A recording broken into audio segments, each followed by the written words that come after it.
All right. So good afternoon and welcome to the College of Continuing and Professional Studies webinar, Program Strategy and Change Management. Thank you so much for joining us today.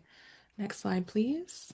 My name is Shanta Bulai, and I'll be your moderator for today's webinar. If you have future questions about this webinar or other programs we offer, the college's contact information will be on the last slide of this presentation. So I am delighted to introduce the topic for today's webinar, Program Strategy and Change Management. In this webinar, we will examine the traditional approaches to program strategy, including strategic planning and project management, while adding space for creative change management tools such as decentralized rapid response, 360-degree storytelling, and heightened stakeholder advocacy. By the end of this session, participants will be able to revisit the foundational importance of actionable values within staff development and program management, reflect upon decentralized power and decision-making within the context of transition and change, and lastly, recognize the role of servant leadership in building and supporting powerful program networks. It's a pleasure to introduce the presenter for today's webinar, Ed Minnema. I'm going to pass it over to Ed for introductions, including our guest speakers joining us today, Angela Two Stars and Jolene Jones. Great. Thank you, Shanta. It's a pleasure to be here. And I just want to thank you all for making the choice to be here. There are many other places and things that you could be doing, and we're humbled that you chose to be here with us. Again, my name is Ed Minnema. I'm an organizational consultant, as well as a former teacher and administrator, and also a fellow colleague of Angela and Jolene. So I'm especially excited to have them on the webinar today to talk about their experiences.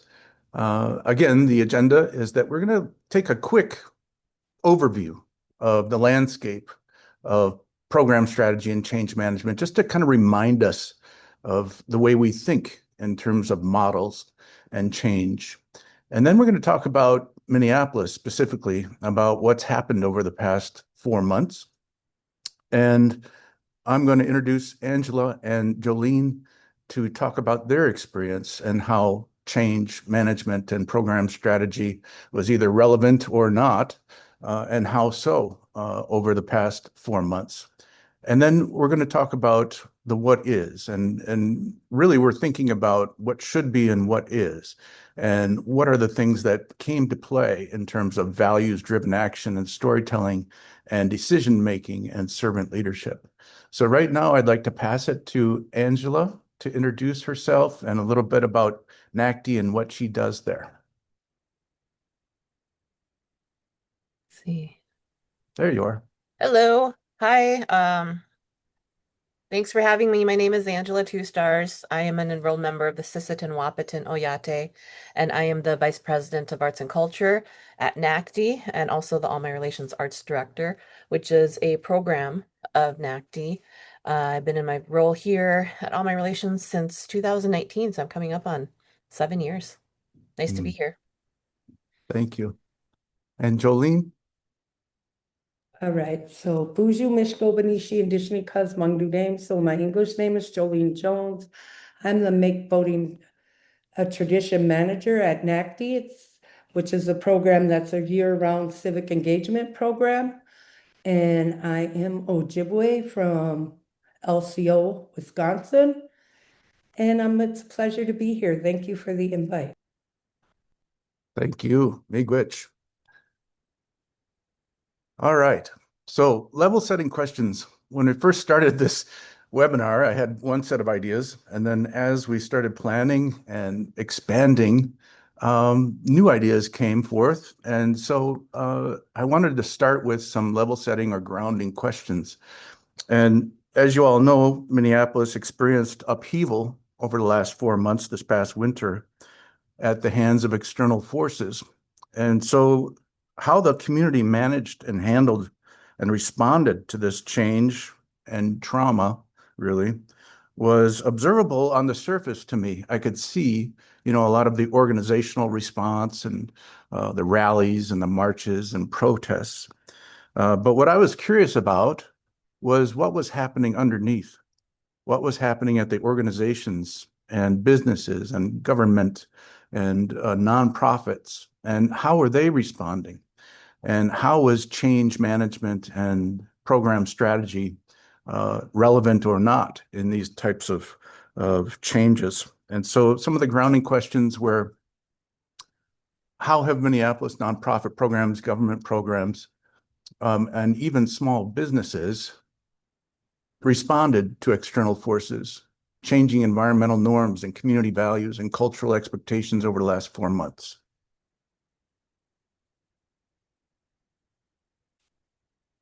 What models of change management and leadership, if any, can be discerned from observation, testimony, and public record? What are the components of these program responses to change, including effective leadership, decision-making processes, and value-driven actions?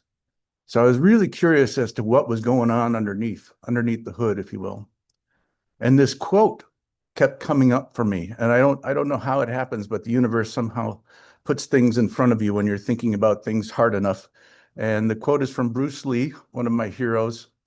And it says, "What is more important than what should be." And too many people are looking at what is from a position of thinking what should be. And we can all interpret that in different ways. The way that I interpreted it within this context was the what is the reality on the ground, what's happening. And the what should be is kind of the model system that we have in place for leadership and change management and program strategy. So let's talk about what should be. Traditional models. Here's some components that we all might be familiar with: mission and vision and values, and our SWOT analysis of strengths, weaknesses, opportunities, and threats, and the identification of strategic issues and budget projections and goals and objectives and projects. And so that's kind of the flow of traditional way of thinking around program strategy. And then we're only going to talk about 4 generally accepted change management models: the Deming cycle, the Kubler-Ross change curve, Kotter's 8-step process, and then Lewin's change management model. So here's the flow. Maybe some of you have gone through this process of strategic planning and strategic management, where you analyze your mission, why we're here, and vision and SWOT, and your stakeholder analysis, and you kind of funnel those all the way down to strategic issues. What should we do? And how do we do them? So we come up with some goals, some objectives, and sometimes to meet those objectives, we'll implement projects, which include charter, scope, risk assessment, and success matrix. And then those projects are the opportunity for change management.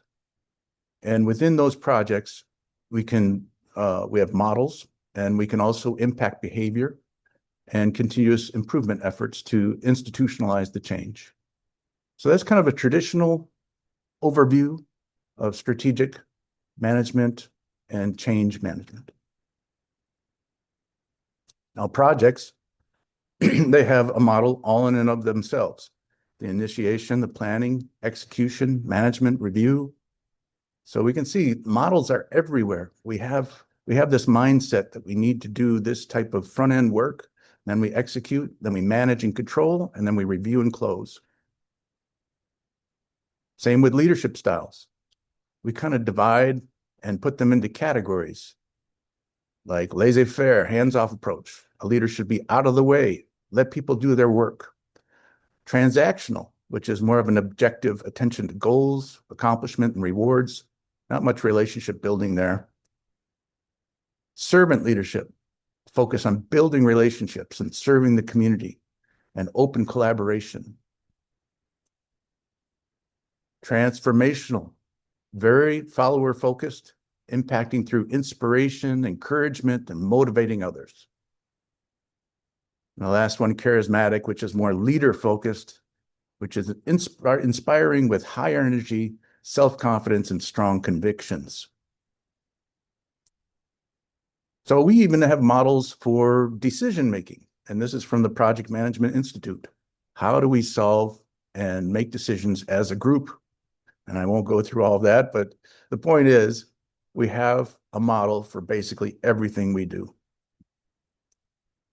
Here's a rapid response decision-making model, which I think is relevant to the last 4 months here. And it might pop up here and there, where leaders at the top of the organizations make decisions and decide And sometimes they don't filter down to the actual people on the ground. And that might be a topic that we talk about later. Kubler-Ross change management model. So this is the 5 steps of grief and acceptance. And Kubler-Ross basically said that we can apply some of this to our change management model and how people accept or don't accept change. So there's the denial, the anger, bargaining, depression, and finally acceptance of the change. Kotter's 8-step model. This is very strategic from initiation all the way to institutionalization, creating and building and employing your stakeholders, enabling, empowering, generating, sustaining, and instituting.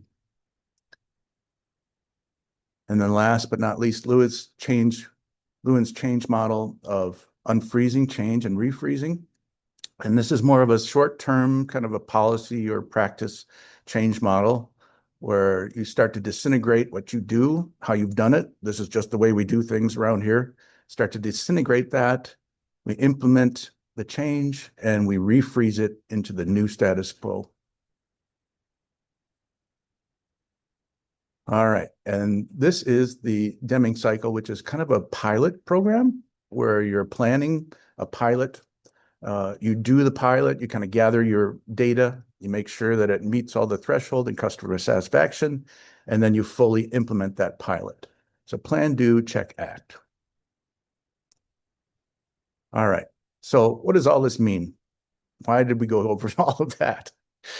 It's basically to talk about we have a model and a way of thinking about change and strategy that might not always align with what's happening, what is.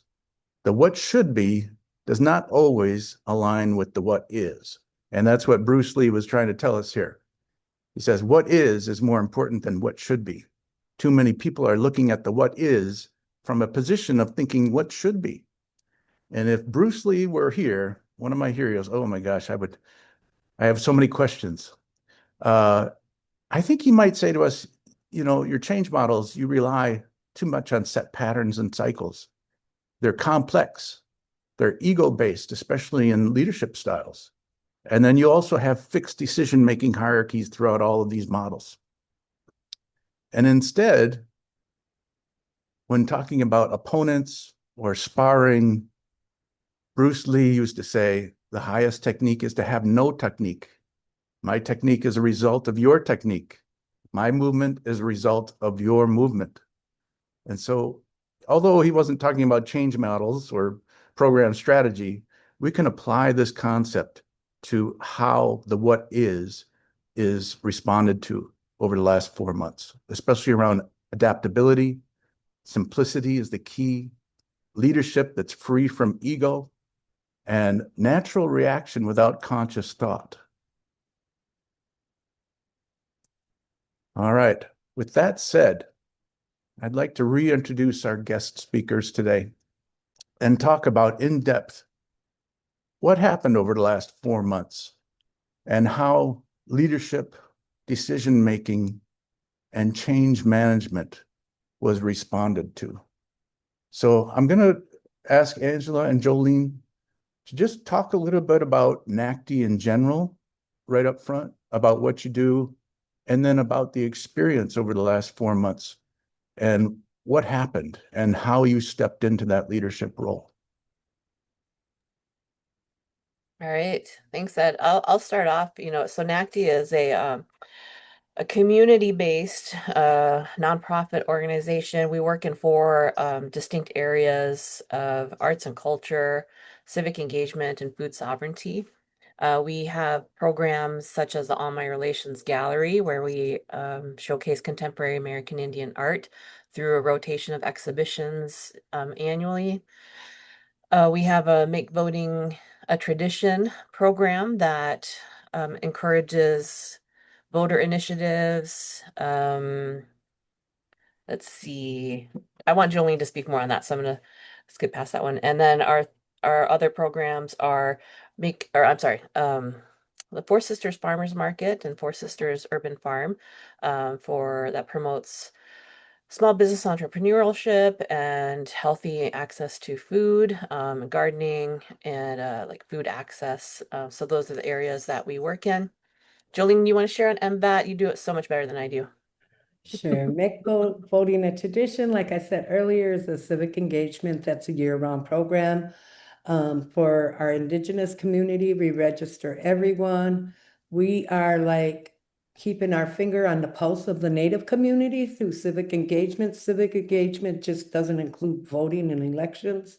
It includes their tribal rights, sovereignty, food sovereignty, because we live in food desert in Minneapolis. So civic engagement for NACD and MBAT is about community and where community wants to lead that civic engagement. And the fact that NACD supports the community's vision is the reason why we're a year-round program. Because the one question that came up in our community when we did a survey was, if voting is so important, why aren't you here year round? Why do you only show up when it's voting time and not keep us informed throughout the year?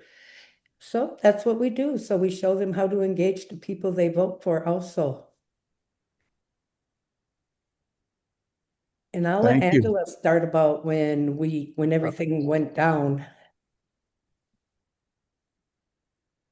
yeah, so the All My Relations Gallery, we were in between exhibitions at the beginning of this year. We were preparing for our first exhibition of the year, and then Renee Good was killed. And the next day, I woke up and I just kind of knew that we were going to need a place for community to gather. It was very similar to what happened after George Floyd was murdered. Our gallery at that time, back in 2020, became basically a food shelf after all of the kind of uprisings and buildings and stores that were burned at that time. So I knew that people were going to need a space, a safe space.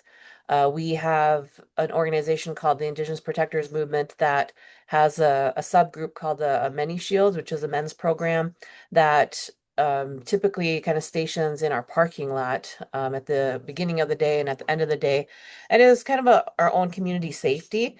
And so that morning, they were gathered in a circle, and I went up to them and I said, "You guys can use the gallery." It was just like immediate, like we have a space, use the space. We don't have an exhibition yet. This is the priority. We know things are going to blow up, and so here's where you can kind of station out of. So it was really just a reaction of like knowing that our community was going to need a safe space and that we had observers that needed to be able to have a place to kind of ground, to get donations, access to supplies and things like that so they can go out and do their work. And so we turned the space over to IPM. And then Powell Grounds stepped up to serve food, coffee, and we just had, you know, donations being brought in, an overwhelming amount of, things that people were needing to be present for the community and keep our neighborhood safe. So Mm. that's for what I could do at that time of just letting the space be turned over to the community because that's what they needed it to be at that moment. We talked with the artist that we were going to have exhibit at the end of January and let him know like we're doing this right now. He didn't really feel safe coming to Minneapolis. So we said we're going to have to postpone the exhibition, maybe by 2 weeks. Like we don't know. We'll kind of take it day by day. We'll let you know how things go. And eventually we ended up having to push him back into our calendar, so he's going to be showing again in July. But yeah, we started to get an influx of donations, and that's where Jolene stepped in with the MBAT specialists who began organizing all of the donations and for me, that was part of the civic engagement of being there for community at that time. So, yeah, the decisions were being made kind of moment to moment, day by day. Jolene and I were both on site like every And day. Coffee shop was open 7 days a week. They extended their building hours. We had the door was locked. So we had somebody that was seated, at the door on like guard duty, letting people in. And just the energy that was coming in of the people that were coming in, and just the energy that everybody brought into the space was very um, tense. And I think we just did what we knew how to do in an immediate response to a crisis, and that's what we did. Mm. And I remember you mentioning the space itself, the coffee shop especially becomes kind of the community hub. Yeah, And you mentioned this because it's relatives. That's how we treat our relatives. This is our space. I mean, they could have picked any space on the avenue, right? They could have picked any larger space for that matter. for And sure. they picked Powwow Coffee Grounds and Amra and the gallery. Yeah, I think I kind of questioned, what is it about our space that makes it a place where people want to be? And to me, it was the coffee shop is such a community space, like when you want to see somebody go hang out at the coffee shop, eventually they'll show up. You go in and you see your relatives, you go in and you see your friends, and then we have this gallery that is a reflection of the community. So the art is a reflection of their lived identities as Native people, and so they get community and culture, art, all in one place. I think the way that we at NACTI operate is like our motto is like be a good relative. Like I mean that's my like motto of like be a good relative, and what does that look like in your day to day of how to show up. And I think that's that feeling. Everybody feels welcomed, everybody feels seen, everybody feels like protected. We take care of each other. And that's really what came out of why this was the place that people wanted to be. We weren't that big. And we're also really mindful of we can't be everything for everybody. So our priority was as a temporary space. This is an immediate response, temporary space. If this is going to go a long term, then we're going to need to assess, if this is like beyond 3 months, this operation needs to shift somewhere else because we do need to um, we can't be this long-term permanent Hmm. solution. Like this is a day-to-day, Hmm. like one Yeah, decision after another. there's no model for what we did. When you and Angela, I think, said like we're crisis manager, we're givers. So instantly it's what can we do to help our community? What can we do? We were well aware of the fact that ICE had already started targeting our people, our indigenous people were already being targeted. Because apparently we all look alike. Kind of do sometimes. Um, and I think opening up the gallery is it was a natural thing for Angela to just say, you know what, this is our space. Come on in and be safe with us. We also provided service. We also provided for people who wanted to help but couldn't be on the front lines where they could bring stuff. And we did that by having things for the observers like gas masks, earplugs, eyewear, all that stuff wasn't there when they needed it. But as soon as we know they needed it, we started asking for it and we received it. We handed it out. Like Angela said, also Powwow Grounds was giving away free soup, fry bread. There were sandwiches going on. We had way too much food coming in here where we finally started sending it out to our other programs like Indian Women's Resource Center, DIW, Little Earth. We were sending a lot of items out and then only keeping some for our Latino relatives. That there's a heartbreaking moment where one of my Spanish speaking specialists was talking with the 7-year-old that spoke Spanish, and he was telling her that his parents couldn't come out. They lived like 2 doors down from us, and they sent him to see if we had food we could give him. He was telling all the things about how scared his family was, and there's no food in the house now, and they chanced him going outside, Mm. and my people were just bawling. And Hmm. that is what we did. We did all of this because it was a need for our community, and Hmm. any need that came up, we tried to meet in some way or form, or had some way to do it. And we even had little snack bags because when they're out there chasing ice around or meeting them head on at the Whipple building, they ain't thinking of food. So we had little bags that had like protein in it, like beef jerky, turkey jerky, um, chips, a pop, a water, whatever they wanted. And it was really, I think it really shows how the community can step up, but there's no model for something when something like that happens. Yeah.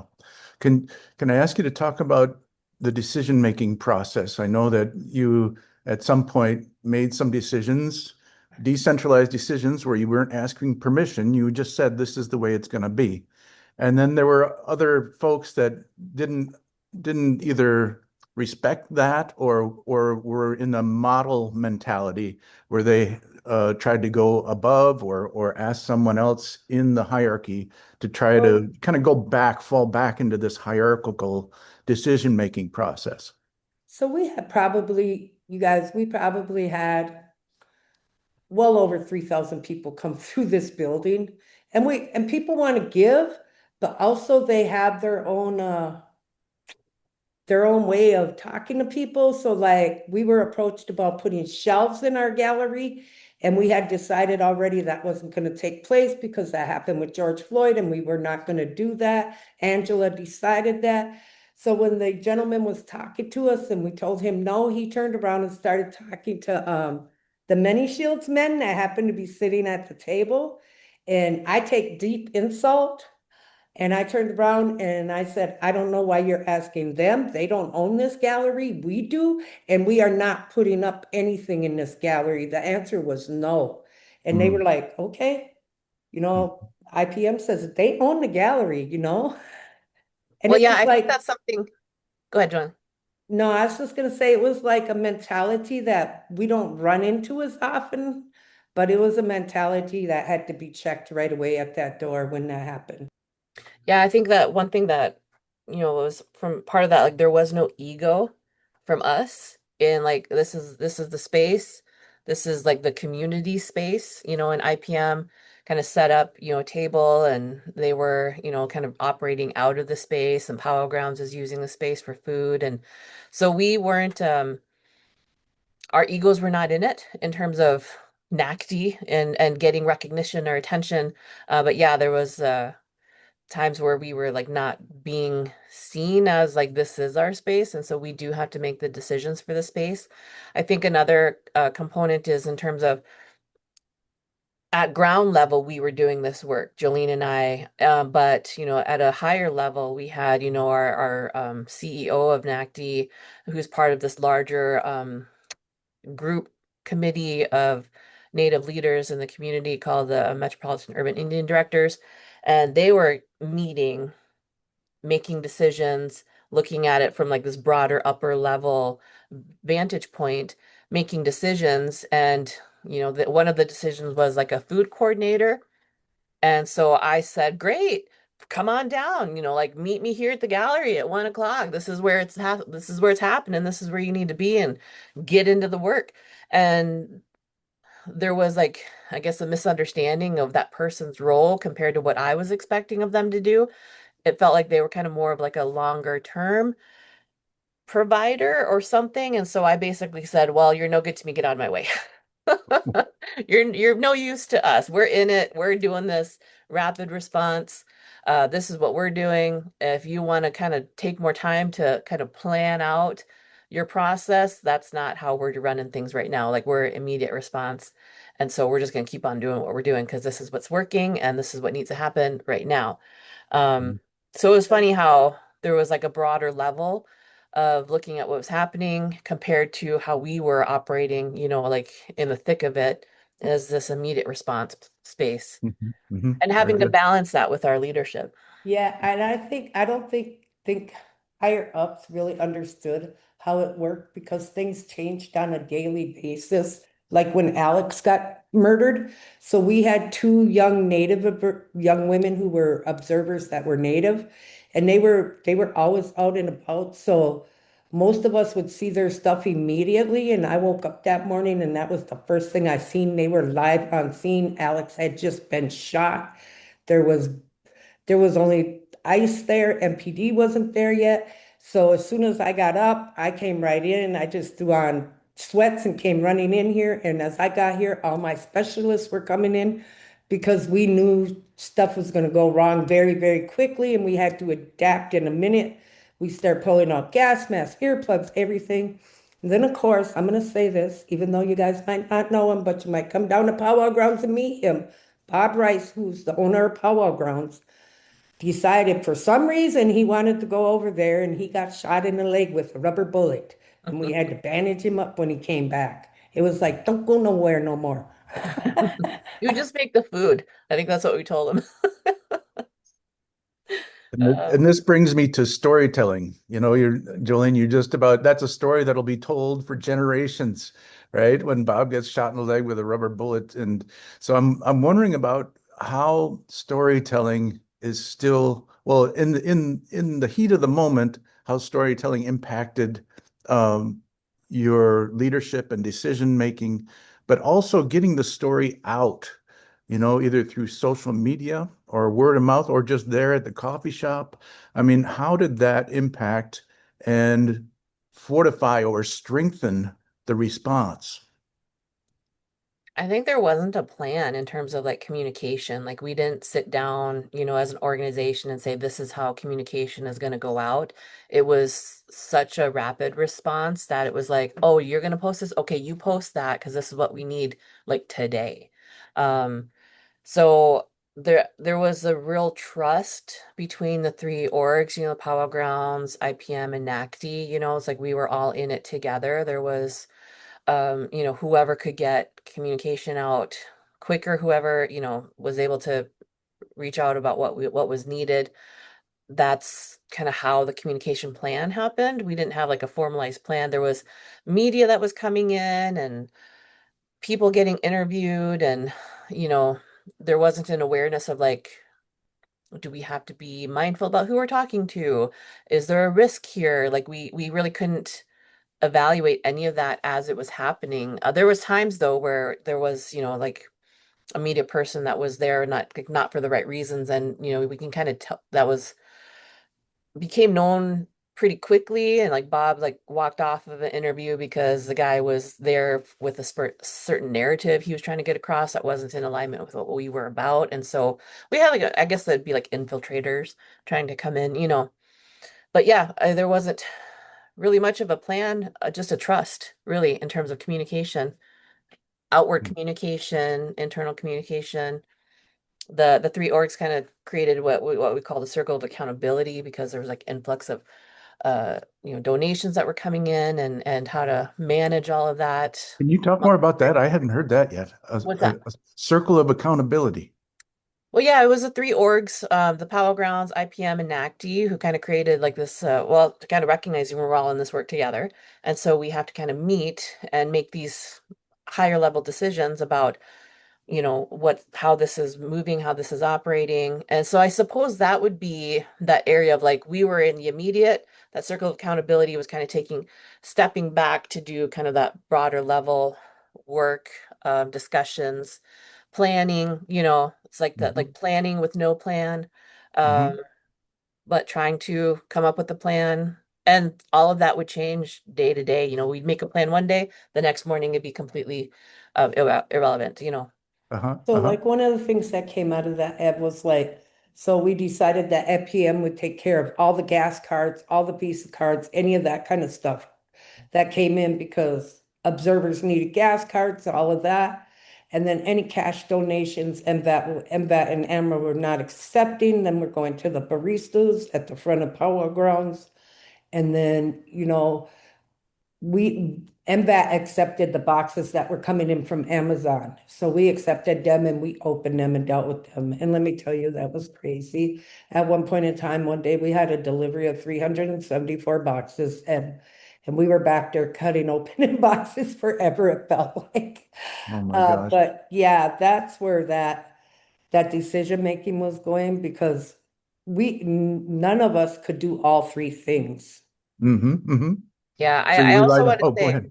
just like decision making, whereas like me waking up that day and saying like I'm turning the gallery over to the community, and then like a day or two later, I come in and Jolene's got the MBAT specialist, like organizing stuff, and it's not like she approached me and said, "Hey, Angela, I'm gonna get your permission to do this." She just did it, and I came in, I was like, "No, that makes perfect sense. Like I don't have any issues about it." So it wasn't something that we had to like make a meeting and plan and decide we're going to do this. It was like, this is what's happening. This is what was decided. And I trust Jolene and the specialists, to do the work that needs to be done, to see the work that needs to be done, and then step in and do it. Mhm. Right on. Thank you for that. I'm gonna just kind of in my mind summarize some of the things that I've heard you all talk about and what this no model approach might look like or be defined as. And the what is what I'm hearing, and it's basically value driven actions. That's what I hear over and over and over again is value driven actions taken naturally, as you just described, Angela, as unconscious responses, meaning that this needs to be done to the actions and movements of external forces. So these were actions and decisions and stories that were in response to external forces. So we weren't taking proactive necessarily actions, but we were reacting to what was happening in some circumstances. So there we've got program rapid response, which I heard you say, decentralized decision making, community focused leadership. Why are we doing what we're doing? To support the community. Storytelling strategies, and that was more of a, and maybe I'd change that to storytelling continuum, because I don't know if there was strategies per se, but more like uh, impromptu, almost like improvising, how we're sharing the stories, and then shared actionable values. Again, that's what I'm hearing over and over again. Does that kind of summarize what's missing? I think the only thing that's missing is how we felt as a people. Uh, When they were taking people to the Whipple building, what that did to some of us in our community, what them blood memories did that go all the way into our bones when wow. our Dakota relatives and our Ho Chunk relatives and some of our Ojibways, but the Dakotas took the worst of it. Yes. Being murdered. There's mass burial out there of Dakota people. And to know that they are now housing people of color, indigenous people once again out there, including our people. We got nailed. Snatched our people right off the street. We have how it felt to know that somebody could snatch our people like that, especially when we have the highest rate of missing and murdered Yes. people. It very traumatizing also. So we're dealing with this trauma at the same time. And there's a whole nother story about a young man who was at the Whipple building, a young Indian kid from Cheyenne River, I believe. And his description of why his eyes were so hollow and it literally broke my heart Yeah. from being housed at the Whipple building. Yeah. Well, you could feel it out there too. You could feel it just reverberating. History was just the ripples were just intense. Thank you for bringing that up, Jolene. That's something that, again, in our way of thinking and Western way of thinking, none of our models address that. I mean, you'd have to go into a whole separate category of mental health and trauma-informed decision making. And, how does that impact program strategy and and and communication and change management within this context? And that's why the no model approach is like a large umbrella. It can incorporate all. It's not locked in. It's not cut off. Angela, you wanted to say something? Oh, no, no, no, I'm just listening. Yeah, no, that's a whole area that I think needs to be added to this. And I want to know more about that. I want to know more about how we felt as a people, is what I heard you say, Jolene. And that in and of itself should be a whole separate presentation, about the trauma and the blood memory and the location and the connection to the land there and the graves there and what was happening and how it's impacting people, and his eyes were hollow. I mean, what you just said, Jolene, will never leave me. Thank you for sharing that. I think, Ed, one thing that I think about when you look at kind of like project management and like the process of like beginning with a plan, and usually there's like an end. There's Mm, something that like there's a conclusion, and then we reflect on how it was celebrated. But in our situation, we didn't know mm, every day. We didn't know like how long is this gonna last? Like with the exhibition that was planned. Initially it was like, well, it'll be 2 weeks, we're going to delay it, and then we'll come back to in 2 weeks and we'll see where things are. And we did not know how long it was going to last. And that's part of what created that uncertainty that was just part of the buzz and the energy that was in the air. It was like, we don't know how long this is going to be. We're just in it and we're just figuring it out as we're in it. Afterwards, we can look back now and kind of reflect on, what worked, what didn't. Um, what was successful, like what we learned from it. Um, yeah, but in that moment, there was no end goal of like this is when it on this date it's done. We had no end yeah. date. Didn't know when it would end. Just to dovetail on that, you mentioned self-care a Hmm. while ago, and just the sustainability of those efforts within all of that trauma and not knowing how did y'all take care of yourselves, and what did that what did that how did that impact folks? I can share that I would go home and sleep for about 2 hours, which is not Yeah, normal, but just the energy that was coming through the space, just being around it was draining and exhausting. And even if I wasn't in the gallery, the full day, just being in the building with the intensity, the fear, like the questions, like the uncertainty, all of that was exhausting. And I would go home and sleep for 2 hours. I also knew that we couldn't be everything for everybody. So to have healthy boundaries on like, no, we're not putting shelving up. We're not going to be a long-term food shelf. Like this is immediate. If you need diapers, you go here. If you need this service, you go there. We are here for this immediate response, and really keeping that boundary in our space, I think was really healthy so that we didn't become overwhelmed with our work. Um, and I guess giving each other grace, mm, being And, caring. and for me, and I think a lot of the specialists was that talking with each other, finding humor in things when there wasn't humor. Um, like laughing because we had a whole bunch of pink gas masks, and it was like, we're giving all of these ones to the big men. Just bringing humor into it. The old saying, laughing sure beats crying. And we did cry together a few times, to help heal each other. So, and I know mm, most of us went home and would take naps too in between stuff. Like there was a lot of gratitude as well because like people coming in and donating stuff, it's like they didn't have to do that. And mm, so I think anytime somebody came in with a donation, like I would hear that expression a lot, thank you, thank you, thank you, because this was part of a larger whole. It wasn't just our three organizations, it was our whole city, and mm, we all wanted to see each other safe. Because none of us were safe, like all of us were at risk in that moment. And so doing what we needed to do to take care of each other and also being mindful of taking care of ourselves. I think that might be something that we kind of learned from George Floyd's, that from that situation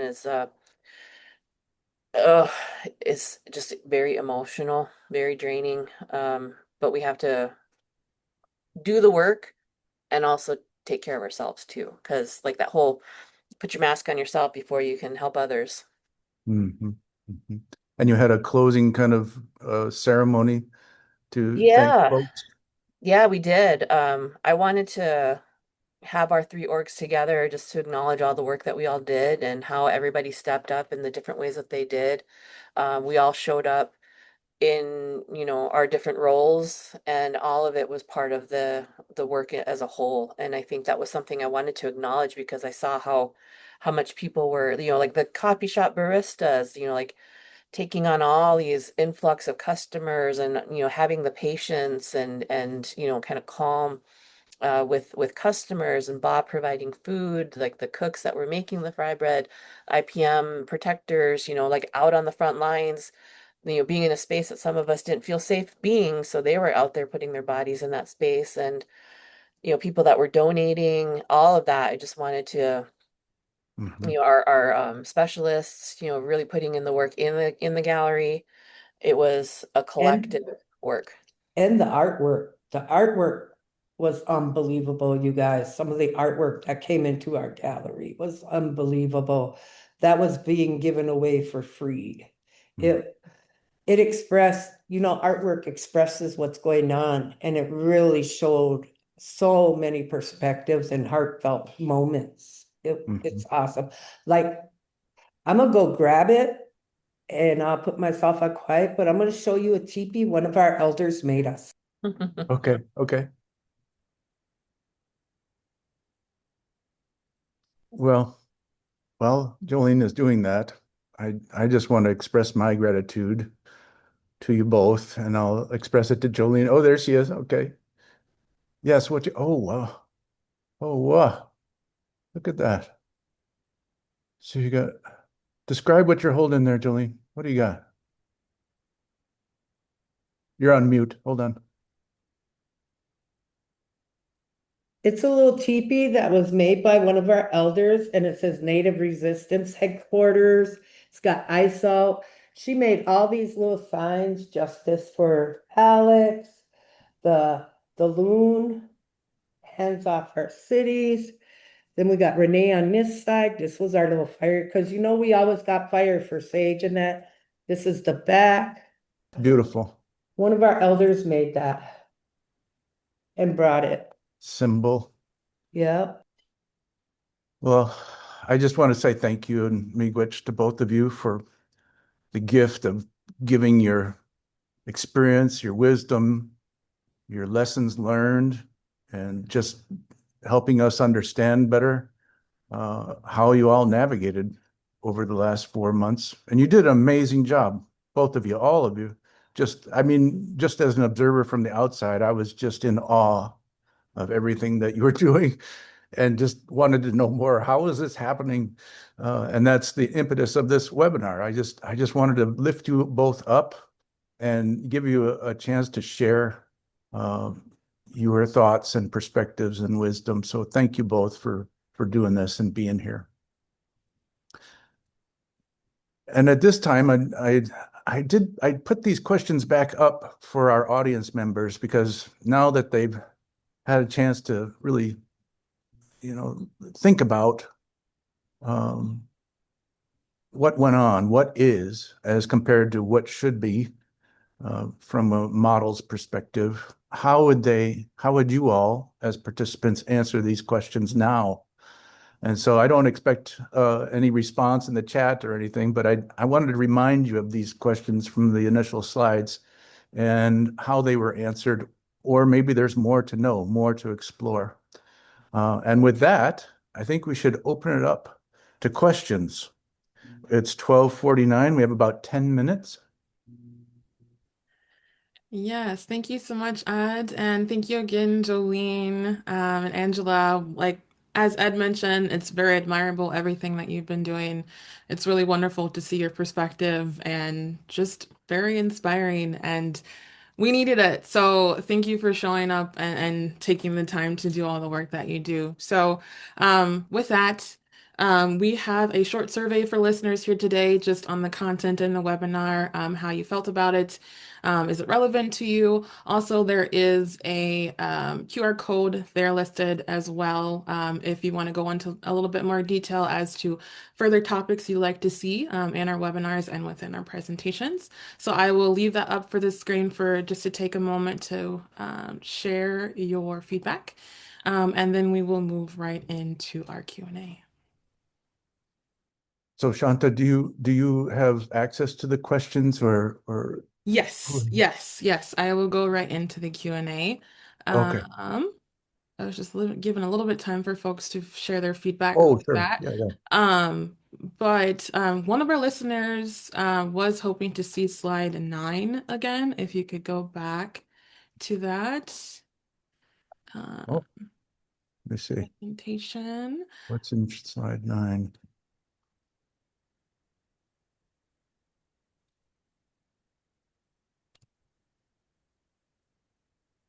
Oh, Great, thank you. And I'll just leave that up.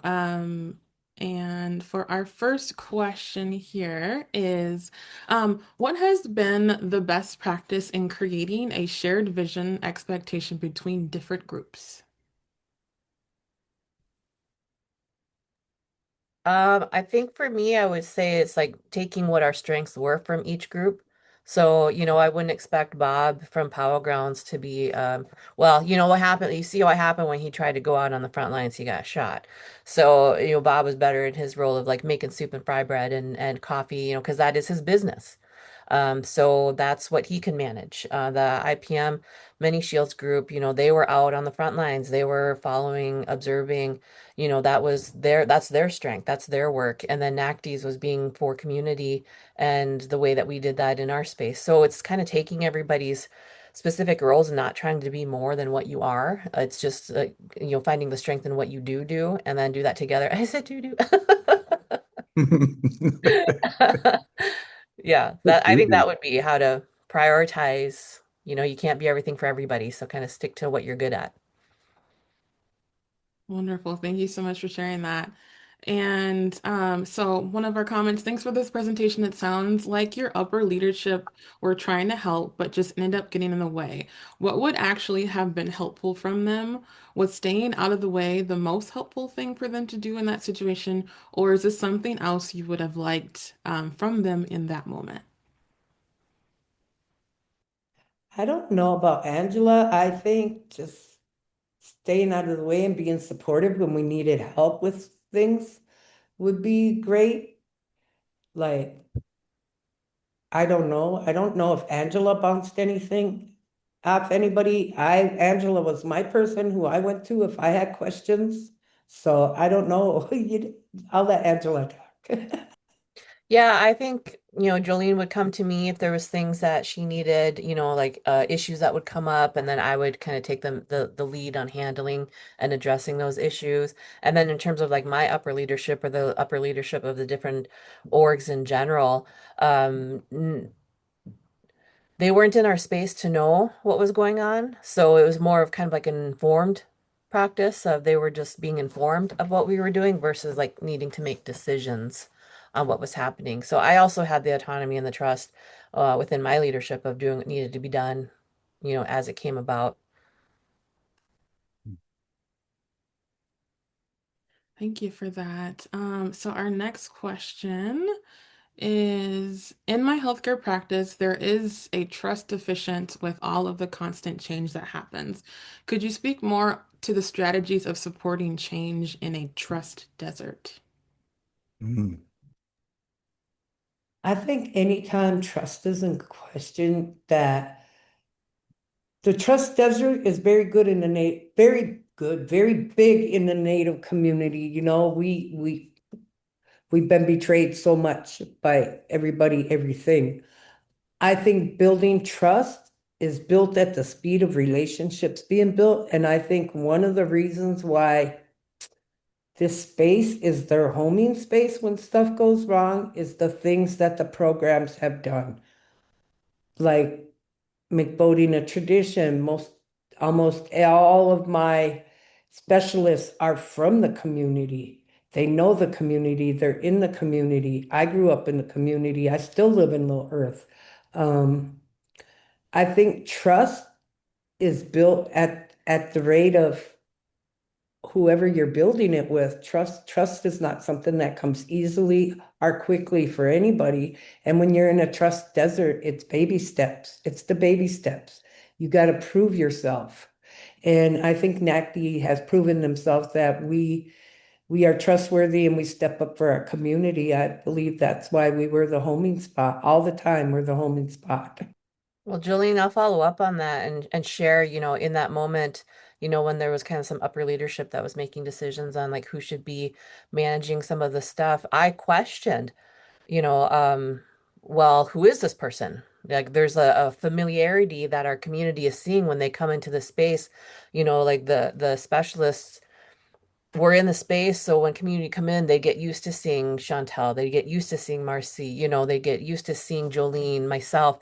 So if somebody new showed up who is this person? Why should we trust you? Where have you been the last 3 weeks? And now I have to answer to you. So I really challenged, like we need to have the people that have been here, that have been on site, that are familiar. So when people come in to drop off donations, they recognize, oh, there's, Cass, there's Vivi, they were familiar with who they were seeing. And so that was, again, like kind of another boundary of making sure the people that were in the space were those that were part of community, that were part of this whole program that we were doing, like unplanned program that was happening, but they were in it from the beginning, and our community was familiar with their faces. That is, again, like what also builds trust. So I also had some, parameters of, we don't know so and so. Why should our community trust this person that's all of a sudden showing up to be a food coordinator or a media relations person? Like it should be somebody who's already been involved. And I'm Mhm. going to say one thing about building trust, you guys. If you make a mistake, own it because you get lots more trust and respect by owning your mistakes. And don't make promises out of somebody else's mouth unless you trust them 100% because you'll lose trust by saying something that say somebody says they're going to give everybody a $20 gift card and then they do this meeting and they don't get gift cards and you said they were gonna, that becomes you, not them. So be very careful of who you support with your trust to promote it. Mhm. Wonderful advice. And this will go nicely into the next one then. So advice for any new or junior leaders. You kind of already went into that a little bit more, but if there's anything else you want to provide on that.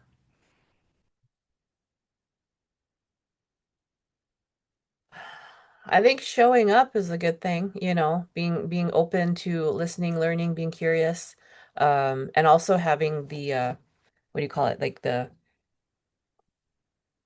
discipline to be able to speak up and say what needs to be said in the moments, like Jolene was sharing about how when people were trying to make decisions above us, being able to step in and say, mm-mm, get those shelves out of here. We're not going to be a food shelf. I think for building leaders, one of the things you have to do is you have to show up.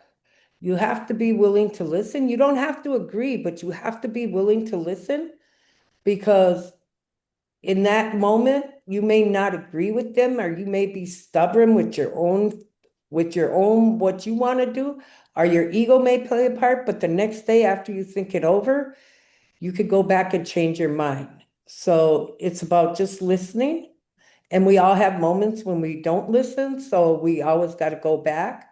And I think one of the things is it's got to be water off a duck's back. You can't hold a grudge. People ain't going to agree with you. People ain't going to like what you're doing.